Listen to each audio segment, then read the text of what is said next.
नमस्कार. Health is वेल्थमध्ये मी डॉक्टर अरुणा आपल्या सर्वांचं स्वागत करते. उन्हाळ्याच्या सुट्ट्या आणि आता त्याबरोबर धावपळ आहे ते बाहेरगावी फिरायला जायची.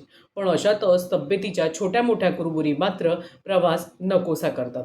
आणि त्यातच हा त्रास म्हणजे आज जाणून घेऊया एक अशा त्रासाविषयी ज्यामुळे प्रवास अगदी कंटाळवाणा आणि नकोसा वाटतो. तर हा आजार आहे प्रवासातला अजून एक कॉमन इन्फेक्शन म्हणजेच स्टमक इन्फेक्शन किंवा यालाच अक्यूट गॅस्ट्रोएंटरायटिस असंही म्हटलं जातं. दूषित अन्न किंवा दूषित पाणी याचं सेवन केल्यामुळे हा त्रास जाणवतो. बेसिकली यामध्ये उलट्या, मळमळ, पोटदुखी आणि जुलाब याचा त्रास होतो आणि यामुळेच थकवा देखील प्रचंड जाणवतो. आता जेव्हा आपण बाहेरगावी फिरायला जातो त्यामुळे घरचं अन्न काही आपण जास्त कॅरी करू शकत नाही. मग बाहेरचं खाण्याशिवाय काही पर्याय नसतो.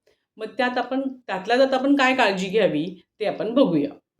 तर यातच आपली सगळ्यात मोठी चुकी काय होते, की आपण एक हेल्दी ऑप्शन किंवा त्यातल्या त्यात एक थोडं बेटर म्हणून काय करतो, की फ्रुट्स किंवा सलाड किंवा स्प्राउट्स असे बेसिकली आपण विचार करतो, की आपण हे खाऊया. पण रस्त्यावरचं आणि खूप वेळ उघडं असलेलं स्प्राउट्स, सलाड किंवा फ्रुट्स किंवा कापून ठेवलेले फ्रुट्स हे आरोग्यासाठी चांगले नाही.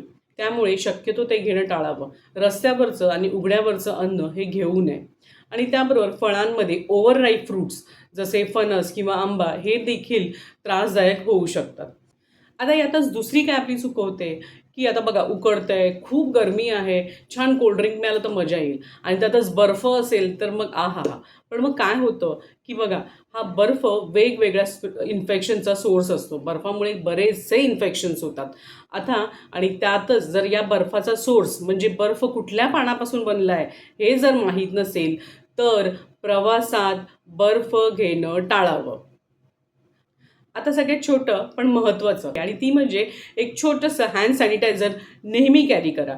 त्यामुळे बरेचसे प्रॉब्लेम्स सॉल्व्ह होतात. पण त्यात पण जर स्टमक इन्फेक्शन जाणवलं, तर काय करायचं? इमिजिएटली तुमचं अन्न आहे किंवा जेवण आहे ते चेंज करा. म्हणजे ऑइली किंवा स्पायसी, तिखट, तेलकट टोटल बंद करून टाका आणि त्यामध्ये त्याबरोबर तुम्ही एक मऊ भात, खिचडी किंवा एक ताकभात, दही-भात घ्या. ताक आणि दही तर सगळ्यात बेस्ट असतं. कारण ताकामध्ये, दह्यामध्ये असलेलं लॅक्टोबॅसिलस हे पोटासाठी खूप फायदेशीर आहे. दुसरी गोष्ट गरमीमुळे आणि त्यातच जर उलट्या, जुलाब सुरू झाल्या, तर मात्र शरीरातलं पाणी पण कमी होऊ शकतं. मग अशा वेळेला पाणी भरपूर घ्या. त्याचबरोबर नारळ पाणी, लिंबू पाणी, ORS, एनर्जाल, इलेक्ट्रॉल पावडर हे बरोबर ठेवा. यामुळे डिहायड्रेशन होणार नाही. होमिओपॅथीमध्ये असलेली arsenic album, veratrum album, camphor, lycopodium, china ही औषधं खूप गुणकारी असतात आणि अक्यूट गॅस्ट्रोएंटरायटिससाठी ही औषधं खूप फायदेशीर आहेत. पण ती तुम्ही तुमच्या डॉक्टरांच्या सल्ल्याने घेतलेली फायदेशीर राहतील. चला तर मग आज आपण इथेच थांबूया. पुन्हा भेटूया नवीन माहितीसह. Wish you a very happy journey आणि एक गोष्ट लक्षात ठेवा, हेल्थ इज वेल्थ.